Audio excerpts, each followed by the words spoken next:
Ici, la roche dominante est un matériau hétérogène constitué d'alternance de bancs clairs de nature majoritairement calcaire avec des niveaux de silex et de fines couches sombres de nature majoritairement argileuse.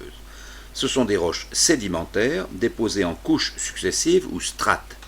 On appelle flysch ou turbidite cet ensemble.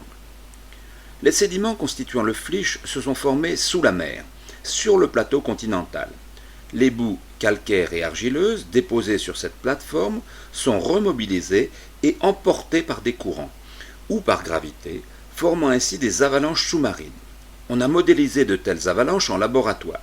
Les matériaux se déversent au pied du talus continental, à plus de 1000 mètres de profondeur. Il s'est ainsi accumulé jusqu'à 5000 mètres de sédiments qui se sont peu à peu compactés pour donner des roches.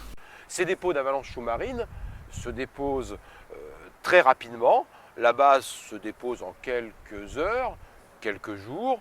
Le sommet se dépose probablement en quelques semaines. Et puis, les interstrates, eux, se déposent en un temps beaucoup plus long, un temps quasiment continu, quelques centaines, quelques milliers d'années. Quelques millions d'années après le dépôt du Flysch, le continent ibérique entre en collision avec le continent européen. Des contraintes fortes s'exercent sur ces milliers de mètres de sédiments, ce qui provoque des plissements, des chevauchements, des fracturations.